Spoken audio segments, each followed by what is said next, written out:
Bobby, I did a little cheating. I got a inside track now with some Italian food.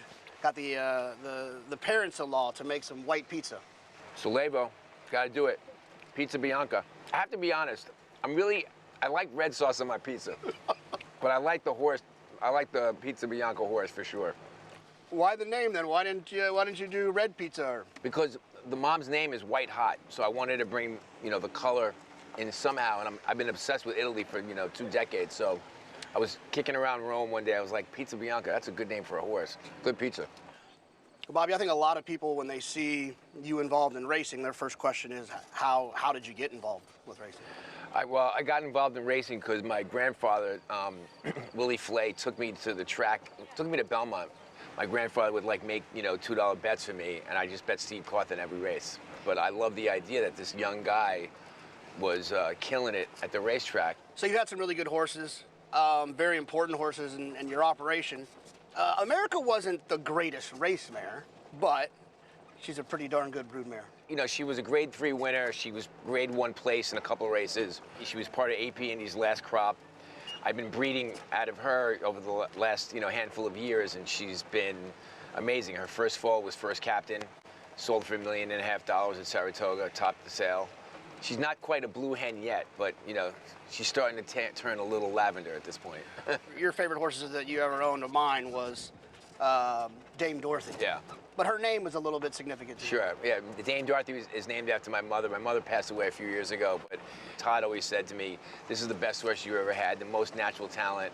And for me, it was great to see, because my mom was still living when Dame Dorothy was running. So she used to walk around the track. The horse would win a graded stake, and people would be congratulating me about Dame Dorothy, and my mother would yell out, I'm the real Dame Dorothy, and she is. She was. That's how I got the name. And her first fall was Spice's Nice, who won a grade 3, and she sold for over $1 million too. And then we just sold her her Uncle Mo colt last year at Saratoga for $1.6 million. It's been, the breeding part of it has been so fun for me because I really like to participate at the top of the stud book in terms of pedigrees. I love the game 360, and that's what's great about it. Some might argue that your favorite part of the game is the Breeders' Cup Juvenile Turf Fillies, because you've won it a couple times. Which one was more stressful for you? More Than Real came out at 11 post. She was 3 or 4 wide the entire race. But if you watch her race, as she completes the far turn and is about to go into the stretch, she literally drops her shoulders like I've never seen before and found this other gear and ran off. And so I was stressed out the entire race, in 2010.